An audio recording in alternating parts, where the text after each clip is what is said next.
नमस्कार, face to face Madhya Pradesh में आप सभी दर्शकों का बहुत स्वागत करता हूं। मैं राहुल सौमित्र।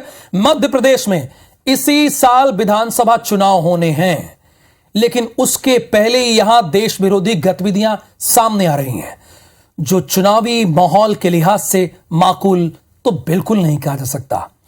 एनआईए ने उज्जैन के नागदा से 2 संदिग्धों की धरपकड़ की है।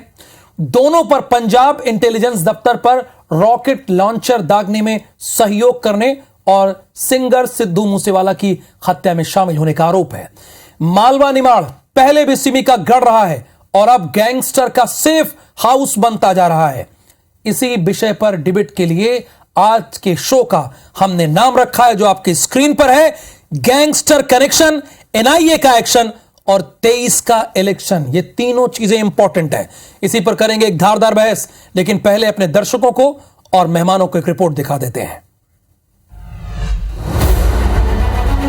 मध्य प्रदेश का मालवा निमाड़ एक बार फिर राष्ट्रीय सुरक्षा एजेंसियों की रडार पर है। सिमी और पीएफआई के बाद अब यह गैंगस्टर की पनाहगाह बनता जा रहा है। एनआईए ने मंगलवार को 7 राज्यों के 70 से ज्यादा शहरों में ताबड़तोड़ छापेमारी की, तो इसकी जद में मध्य प्रदेश के आधा दर्जन जिले भी आ गए। उज्जैन के नागदा से एनआईए ने गैंगस्टर लॉरेंस बिश्नोई और नीरज बनाना गैंग से जुड़े 2 संदिग्धों योगेश भाटी और राजपाल चंद्रावत को हिरासत में लेकर पूछताछ की। इन दोनों पर पंजाब इंटेलिजेंस ऑफिस पर रॉकेट लॉन्चर से हमला करने में सहयोग और सिंगर सिद्धू मूसेवाला की हत्या में शामिल होने का आरोप है। देश विरोधी ताकतों के खिलाफ एनआईए की इस कार्रवाई पर कांग्रेस भी सरकार के साथ है। देखिए, जो भी केंद्रीय एजेंसियों के अपने अधिकार हैं, स्व अधिकार हैं, स्व विवेक है, वो उसके अधिकार पे काम करते हैं, उसके हिसाब से काम करते हैं। इसका निश्चित रूप से स्वागत होना चाहिए। वैसे भी जो भी एनआईए की जैसी एजेंसियां हैं, सीबीआई जैसी एजेंसियां हैं, ये अपने आप में देश की सुरक्षा को लेकर, संप्रभुता को लेकर, अखंडता को लेकर और सुरक्षा को लेकर बहुत अधिक सचेत रहती हैं। इसलिए जो भी कार्रवाई हो रही है वो अपने आप में बहुत संवैधानिक व्यवस्था के तहत हो रही होंगी। देखिए, राष्ट्रीय सुरक्षा से जुड़ा मामला है और राष्ट्रीय सुरक्षा बहुत ज़रूरी है। देश में जिस तरह के हालात हैं, आतंकवादी गतिविधियां जिस तरीके से बढ़ रही हैं, तो बहुत ज़रूरी है। अगर ये एक्टिविटी हो रही है तो ये देश से जुड़ा मामला है और कांग्रेस पार्टी बिल्कुल ये जो एक्टिविटी हो रही है और ये जो छापेमारी हो रही है उसके साथ है, सरकार के साथ है।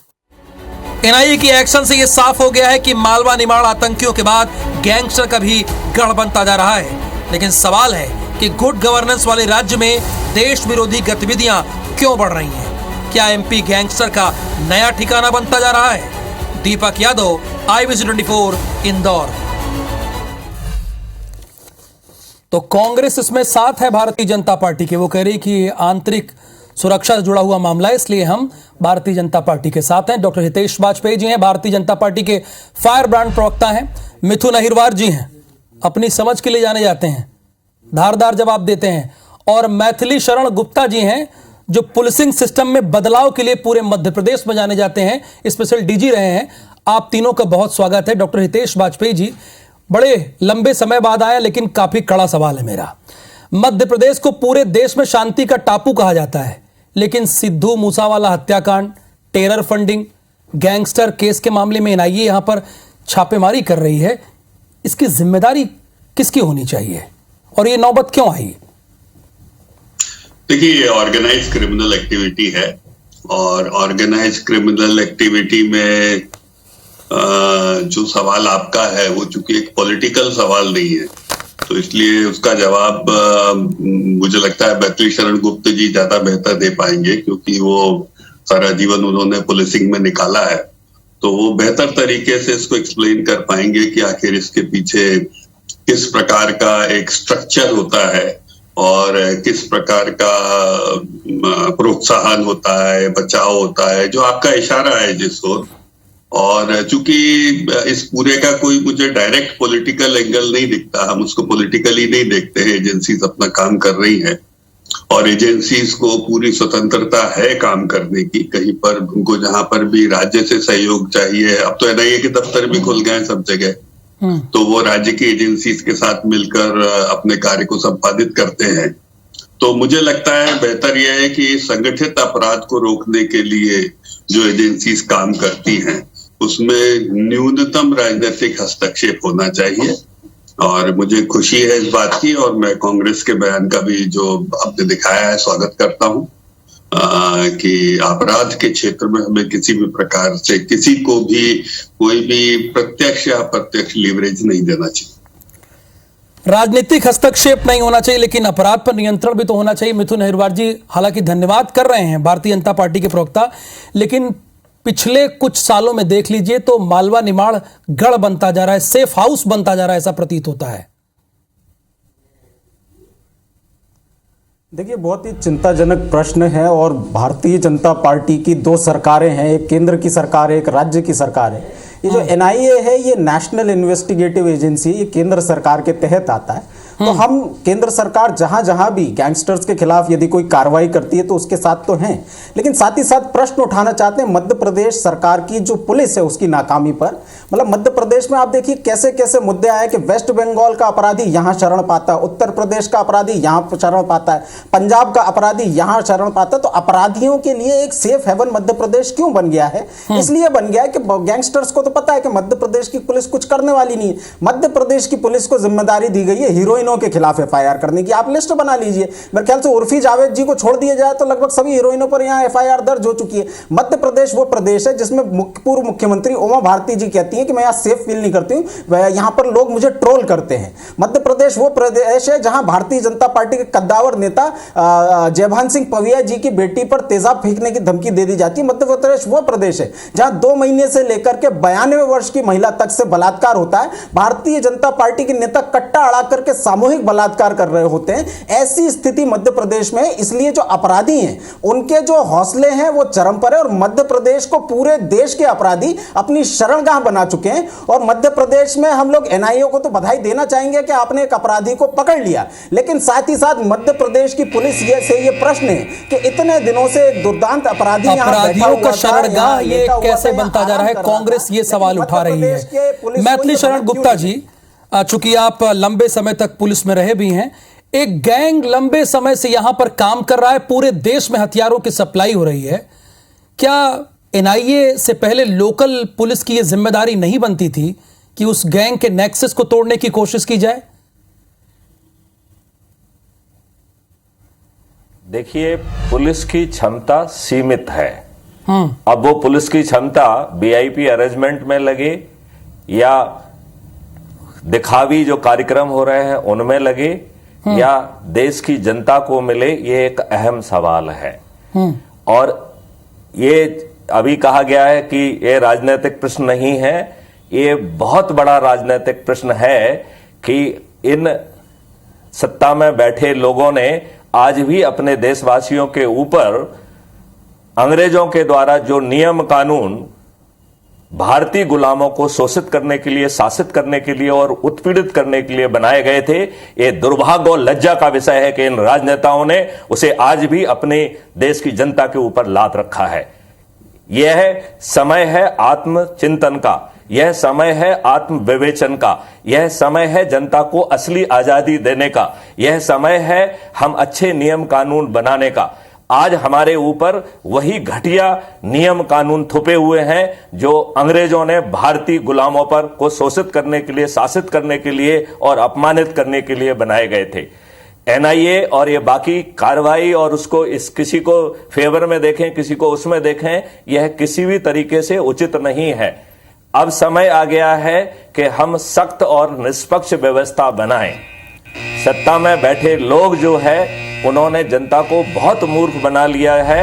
अब सवाल है कि हम पुलिस को प्रोफेशनल बनाएं। हम जो है जितने भी नियम कानून हैं वो अभी सब जो है दुष्टों और अपराधियों के फेवर में हैं। आप ये मुझे बताइए, राइट टू प्राइवेसी अपराधियों को क्यों प्राप्त होना चाहिए? मानव अधिकार सभी अपराधियों को क्यों प्राप्त होना चाहिए? यह जो है ना आम जनता को प्राप्त होना चाहिए। आम जनता त्रस्त हो रही है, आम जनता की एफआईआर दर्ज नहीं हो रही है और पूरी जनता जो है ना पूरे बैकग्राउंड में यदि ठीक ढंग से देखा जाए तो हमारी घटिया कानून, घटिया व्यवस्था जिम्मेवार है। जहां तक बिल्कुल पुलिस अधिकारियों सख्त और निष्पक्ष व्यवस्था बनानी चाहिए। डॉक्टर हितेश वाजपेयी जी, मैथिली शरण जी ये साफ कह रहे हैं, ये बिल्कुल राजनेताओं का ही प्रश्न है, जो सत्ता में बैठे उन्हीं का प्रश्न है। उन्होंने तो सीधे ये बात कह दी है। नहीं, अच्छी बात है। और मैंने आज देखा उनको, और मैं बधाई दूंगा मैथिली शरण गुप्त जी को कि रिटायरमेंट के बाद जो उन्होंने रोल तय किया है, आप बिल्कुल आवरण और आचरण दोनों में उसको फलीभूत कर रहे हैं। आपको बहुत बहुत अग्रिम शुभकामनाएं गुप्ता जी। तो मुझे उम्मीद थी कि आप एक टेक्निकल तरीके से इस ऑर्गेनाइज क्राइम के ऊपर कोई जी बोलिए। हितेश जी, आप तो बहुत ही सीनियर प्रवक्ता हैं, व्यक्तिगत टिप्पणी ना की जाए तो बेहतर है। हम लोग बहुत गंभीर विषय पे बात कर रहे हैं, प्लीज सर। मेरी सरकार मिथुन जी ने भी तो यही कहा कि क्यों ये मध्य प्रदेश जो शांति का टापू है, हमारा प्रदेश आपका प्रदेश है, अपराधी यहाँ क्यों आ रहे हैं, क्यों छिप रहे हैं? ये तो जिम्मेदारी हम सबकी है ना। मेरी सरकार मेरा विषय है, मेरी सरकार पर टिप्पणी होगी तो जिस दिन मैथिली शरण गुप्ता जी तय कर लेंगे कि इस पार्टी के साथ है तो मैं पार्टी पर बात करूंगा। पर अभी चूंकि वो एक पॉलिटिकल पक्ष उन्होंने रखा है, गैर तकनीकी पूर्ण रूप से पॉलिटिकल पक्ष रखा है उन्होंने, अपराध और अपराधीकरण और राजनीति का, तो स्वाभाविक है कि मैं मैथिली शरण गुप्ता जी को ही सामने रखकर पूरे विषय रखूंगा। और इसमें यदि आपको कोई कंसेशन देना हो तो आप दे सकते हैं सर। तो या वो बैनर बता देंगे तो मैं उस बैनर को सामने रख के बोल दूंगा। मुझे किसी को तो रखना होगा ना सामने सर, तो उनके विचार है तो स्वाभाविक है, मैं उनका बहुत सम्मान करता हूँ, तो स्वाभाविक है कि मुझे उसको फॉलो करना होगा। हम भी देखते समझते हैं राहुल भैया, ऐसा थोड़ा ना है कि नहीं देखते। नहीं हितेश जी, बिल्कुल आप जो कह रहे हैं हो सकता है कि वो ठीक हो, लेकिन यहाँ जो चारों लोग बहस में हैं, हम सभी मध्य प्रदेश को रिप्रेजेंट कर रहे हैं, तो जाहिर सी बात है हम ये चाहेंगे कि हमारे मध्य प्रदेश में ऐसी नौबत ना आए कि उड़ीसा बाहर का आदमी यहाँ का छिप कर एक नेक्सस चलाए, या कहीं का भी आए वो नेक्सस चलाए। हमारी पुलिसिंग इतनी मजबूत होनी चाहिए। राहुल भैया, बहुत अच्छी बात है कि हम सब मध्य प्रदेश को कर रहे हैं। इतनी चॉकलेटी बहस नहीं है ना, लेकिन आपकी भाई इतनी चॉकलेटी जितना आपका ये वक्तव्य यदि बहस होती तो मुझे क्या दिक्कत थी, मैं भी अच्छी अच्छी बात करके चला जाता। लेकिन कोई बात नहीं, आलोचना के उस पक्ष की विवेचना तो होगी कि नहीं होगी कि नहीं होगी। तो इसीलिए आलोचना के पक्ष की विवेचना में आप तीन लोग एक तरफ है, मैं एक तरफ हूं, तो मुझे बोलने देंगे तो मैं कुछ बात बता पाऊंगा। तो पहली चीज, मैं इस बात को बिल्कुल खारिज करता हूं कि मध्य प्रदेश शांति का टापू नहीं है, बल्कि आतंकी गतिविधियों को लेकर देश शांति का टापू बना है। हम इस बात को कई बार रख चुके हैं कि जिस समय में, आज से मोदी जी की सरकार आने से पहले, जिस प्रकार हर बस स्टैंड, रेल, ट्रेन, सब जगह आपने खबरें भी उस समय पढ़ी होंगी राहुल जी, कि हमेशा एक कॉल चलती थी बम की। वो सारी घटनाएं खत्म हुई है। अब यदि कहीं पर सीमावर्ती जगहों पर ही कहीं ना कहीं इक्का दुक्का वारदातें दिखती है, इवन जम्मू कश्मीर में भी आप सोचिए, अभी राहुल जी, प्रियंका जी कितने अच्छे से गुलमर्ग होके आए, स्कीइंग करके आए। आप और मैं नहीं जा पाते थे जब राहुल जी की सरकार थी, बहुत बुरी स्थिति थी वहां पर, इतना आसान नहीं था। और लाल चौक पे तिरंगा फहरा देना तो मजाल नहीं थी देश में किसी की। आप भी जानते हैं कि हर शुक्रवार को या जुम्मे की नमाज को वहां खबर बना करती थी, पाकिस्तान के झंडे लहराए जाते थे, पत्थरबाजी होती थी और गोलियां चलती थी। ये सब खबरें आपने की हुई है, मैं कोई नई बात नहीं बता रहा हूँ, जो सब बंद हुई है। तो हमारी सरकार अपराधी, संगठित अपराध को लेकर बेहद सख्त है। मध्य प्रदेश में सिमी जो दिग्विजय सिंह के समय चरम पर पहुंचा, मैं राजनीतिकरण नहीं करना चाहता था, लेकिन फिर मैं बता देता हूँ कि सिमी जो चरम पर पहुंचा, उनके 7 गुर्गों ने जेल तोड़ के बाहर निकलने की कोशिश करी और सब मारे गए। ये आपने इसी मध्य प्रदेश में देखा। इसके बाद पीएफआई कैडर, कांग्रेस के पदाधिकारी निकले और खरगोन और खंडवा में जो पत्थरबाजी की राम जन्मभूमि की रामनवमी के जुलूस के ऊपर जो हुआ, अपराधियों की कमर तोड़ने का काम भारतीय जनता पार्टी लगातार कर रही है मिथुन अग्रवाल जी। लेकिन हितेश वाजपेयी जी, नगर अध्यक्ष, मैं किसी के साथ नहीं हूं सर, आपने कहा, मैं आपको बीच में इंटरप्ट नहीं किया, निष्पक्ष हूं सर, किसी की तरफ नहीं हूं। मिथुन अग्रवाल जी, सवाल मेरा आपसे है,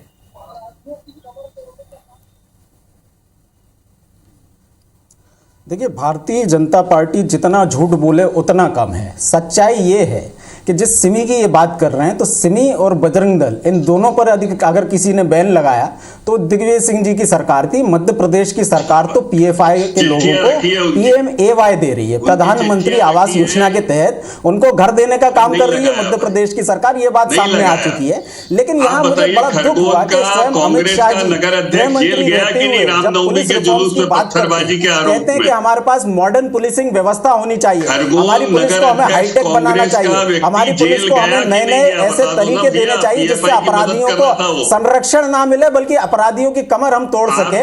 तो जब वही बात सर मैथिली शरण जी कहते हैं तो उनका विरोध हितेश वाजपेयी जी करना शुरू कर देते हैं, क्योंकि आज उनकी सरकार बैकफुट पे। अभी तक उन्होंने देश भर को घुमा दिया। कश्मीर पे भी मैं बता दूंगा कि कैसे क्या क्या हुआ था, कैसे भारतीय जनता पार्टी ने वादा किया था कि वहां सब लोग प्लॉट खरीद लेंगे। 2 लोगों ने प्लॉट खरीदा, एक की गोली मारकर के हत्या कर दी गई, लेकिन वो भारतीय जनता पार्टी को नजर नहीं आएगा। मैं तो मध्य प्रदेश के बारे में पूछ रहा हूँ, मध्य प्रदेश की पुलिस हीरोइनों पर FIR करने को लेकर के इतनी बिजी क्यों रहती है कि मध्य प्रदेश में PFI के आतंकी, मध्य प्रदेश के सिमी के आतंकी, मध्य प्रदेश में पंजाब के आतंकी, मध्य प्रदेश में वेस्ट बंगाल के आतंकी, मध्य प्रदेश में उत्तर प्रदेश के आतंकी, ये सब आकर के आराम फरमाने लगते हैं। ये क्या मध्य प्रदेश की पुलिस की, मध्य प्रदेश की कानून व्यवस्था की, मध्य प्रदेश के गृह मंत्री की, मध्य प्रदेश के मुख्यमंत्री की अकर्मण्यता का परिणाम नहीं है। मिथुन जी, मध्य प्रदेश की पुलिस और सिस्टम पे सवाल कर रहे हैं हितेश वाजपेयी जी। पुलिस रिफॉर्म्स की बात करते हैं, वो मध्य प्रदेश की पुलिस और सिस्टम पर सवाल कर मेरा रहे हैं। बहुत सीधा सा सवाल है कि मंदसौर दंगे के आरोपी कांग्रेस के पदाधिकारी 5 सश्रम कारावास में जेल में गए कि नहीं गए? फिर आपका एक प्रवक्ता इंदौर में PFI के साथ थाना जलाता हुआ, उसका नाम रजिस्टर हुआ कि नहीं हुआ? इंदौर में थाना जला रहे थे ना। नगर अध्यक्ष खरगोन कांग्रेस का व्यक्ति जेल गया कि नहीं गया रामनवमी के जुलूस के पथराव में? कुछ भी साबित नहीं कर पाए, लेकिन हाँ PFI के लोगों को जरूर आपने PM आवास योजना के तहत आपका पदाधिकारी ध्रुव सक्सेना ISI जाहिर से पहले आप दोनों लोग एक पेज पर थे। ये देश की आंतरिक सुरक्षा का मामला है, मध्य प्रदेश की सुरक्षा का मामला है। मैं यही उम्मीद करूंगा कि आप दोनों एक ही पेज पर रहें। शांति तो चाहिए, आप दोनों एक ही पेज पर रहें। वही बात मैथिली शरण जी भी कह रहे थे। क्यों रहेंगे? देखिए, मैंने तो बड़ा कैटेगरिकली कहा कि यदि NIA कोई इन्वेस्टिगेशन करती है, कहीं छापा मारती है, तो ये छापा मारने की जरूरत, हम तो उसका स्वागत करते हैं, अपराधियों को पकड़िए, लेकिन छापा मारने की क्या जरूरत है? क्या मध्य प्रदेश की डबल इंजन की सरकार का सहयोग, मध्य प्रदेश की सरकार का सहयोग भाजपा की केंद्र की सरकार को नहीं मिलता? क्या यहाँ की पुलिस, यहाँ की इंटेलिजेंस वहां इनपुट नहीं देते? जो NIA को मध्य प्रदेश में छापा मारना पड़ता है। छापा मारना सोचो कितनी बड़ी चीज है कि उन्होंने कॉन्फिडेंशियल रख करके यहाँ छापा मारा, तब तो अपराधी पकड़ा गया। यदि छापा नहीं मारते तो हो सकता है मध्य प्रदेश में जो लोग बैठे हुए हैं उनकी वजह से वो अपराधी भाग चुका होता। अगर कोई ऐसा इनपुट आ जाता तो मध्य प्रदेश पुलिस की जिम्मेदारी मध्य प्रदेश के नेताओं को समझनी चाहिए, खासकर जो लोग सत्ता में हैं, उनको सुनिश्चित करना चाहिए कि कौन लोग इसके जिम्मेदार हैं कि मध्य प्रदेश में इंटेलिजेंस फेलियर के बड़े बड़े मामले आते हैं। एक मैथिली शरण जी, मेरा आपसे ये सवाल है, एक सवाल मेरा आपसे मैथिली शरण जी पहले भी यही था कि सिकलीगढ़ गैंग यहाँ पर लगातार है और वो पूरे देश में सप्लाई कर रहा है हथियारों की, लेकिन लोकल पुलिस क्यों उसके नेक्सस को तोड़ने की कोशिश नहीं करती है? मध्य प्रदेश, देखिए, मैं आपको मध्य प्रदेश पुलिस की ओर से बताना चाहता हूं। मैं मध्य प्रदेश के IG STF रहा हूं और IG STF की हैसियत से मैं भारत के जो मध्य प्रदेश की 6 स्पेशलाइज्ड फोर्सेस का मैं हेड था। मैं आपको ये बताना चाहता हूं विश्वास के साथ, मध्य प्रदेश पुलिस में क्षमता असीम है, उसमें टेक्निकल पावर भी असीम है। यदि वो अपनी पूरी शक्ति लगाएगी तो वो केवल मध्य प्रदेश के ही आतंकवादियों को का सफाया नहीं करेगी, बल्कि वो देश के हर कोने में बैठे हुए आतंकवादियों का सफाया करने में सक्षम है। मुझे ये बात कहने में कोई शर्म नहीं है कि हमारी पुलिस की एनर्जी जहां जाना चाहिए वहां नहीं जा रही है। यह पुलिस का दुरुपयोग है और ये इस देश की जनता के साथ विश्वासघात है कि ये दुष्ट जो है ना राजनेता आज भी अपने देशवासियों के ऊपर अंग्रेजों के नियम कानून थोपे हुए हैं और इस मुद्दे पर जो है ना विचार करने से बचते हैं। मैं भाजपा और कांग्रेस दोनों से पूछता हूं कि इन्होंने जो नियम कानून भारतीय, मेरी बात पे क्वेश्चन तो पूछ लीजिए, सुनने दीजिए पहले मेरा। मैं आपको ही एड्रेस कर रहा हूं, मेरा प्रश्न आपको ही है। चयन अच्छा रखिए, किसी मोड़ पर मिल सकते हैं अपन। मैं कोई राजनीति में नहीं हूं, मैं देश परिवर्तन में हूं। मैं इस देश को अपराध मुक्त बना दूंगा, मैं इस देश को भ्रष्टाचार मुक्त बना दूंगा, मैं इस देश को जो है इसका मैं क्या इस देश अर्थ है? से जो है गंदी राजनीति को सफाया कर दूंगा। दुष्ट क्या होता है? मैं आपको कह रहा हूं इस देश से गंदी राजनीति का चलिए ठीक है, ये उनके अपने शब्द हैं, ये उनके शब्द हैं, लेकिन मैं यही उम्मीद करता हूं कि कम से कम face to face Madhya Pradesh में पार्लियामेंट्री बात कही जाए। अब जैसे कि निष्कर्ष पर हम आते हैं, 20-20 सेकंड देते हैं अपने तीनों मेहमानों को, इस बहस के निष्कर्ष की ओर बढ़ते हैं। शुरुआत में डॉक्टर हितेश वाजपेयी जी आप ही से करूंगा। हितेश जी, मैं इस बात से फिर मैं आपको ना बताऊं, मेरा स्टैंड बिल्कुल चेंज नहीं हुआ। कांग्रेस का जो अधिकृत बयान आया है मैं उसके साथ हूं। इन संगठित अपराधों में राजनीतिक हस्तक्षेप नहीं होना चाहिए। हम बेहतर तरीके से अपराधीकरण को समाज के या समाज में मौजूद संगठित जिसको ऑर्गेनाइज क्राइम बोलते हैं उसको हम कितना रोक सकते हैं उसके लिए प्रयास करना चाहिए, और सभी सरकारें करती हैं, कोई भी पसंद नहीं करता है। और हम कटिबद्ध हैं, मध्य प्रदेश को शांति राजनीतिक का टापू हस्तक्षेप बनाया है नहीं होना चाहिए। मिथुन अहिरवार जी, फाइनल आंसर। मैं बिल्कुल समर्थन करता हूं। हमारे जो गैर राजनीतिक साथी यहाँ बैठे हुए उन्होंने पुलिस रिफॉर्म्स की बात की, और मध्य प्रदेश की पुलिस को जो उन्होंने कहा बेहद क्षमतावान पुलिस है, लेकिन भारतीय जनता पार्टी के नेताओं ने कहीं उन्हें बंगले पे चाकरी पे लगा रखा है, कहीं किसी की सुरक्षा में लगा रखा है, कि कहीं किसी हीरोइन के पीछे लगा रखा है। अगर ये सब छोड़ करके उनको फुल पोटेंशियल से काम करने दिया जाए तो मध्य प्रदेश की पुलिस एक प्रोफेशनल पुलिस ही अपराधों को काबू कर सकती है। मध्य प्रदेश की सरकार इस काबिल नहीं है, इसलिए 6 महीने बाद जब हम सरकार में आएंगे। मैथिली जी फाइनल से हो गया सर आपका समय, please Mithun ji, Maithili ji final statement. मैं आपसे ये कहना चाहता हूं और इस प्रदेश की जनता को और देश की जनता को पुलिस की ओर से आश्वस्त करना चाहता हूं कि Madhya Pradesh police highly professional police है, उसके पास तकनीकी क्षमता भी उपलब्ध है। यदि जो है हस्तक्षेप को बंद कर दिया जाएगा तो मैं आपको गारंटी देता हूं कि इस प्रदेश को अपराध मुक्त बनाया जा सकता क्षमता है मध्य प्रदेश पुलिस में, ये मानना है। और डॉक्टर हितेश वाजपेयी जी मानते हैं कि राजनीतिक हस्तक्षेप बिल्कुल भी नहीं होना चाहिए। बहुत शुक्रिया face to face Madhya Pradesh की बहस में हिस्सा लेने के लिए हितेश जी आपका, मिथुन जी आपका, और मैथिली शरण जी आपका भी धन्यवाद।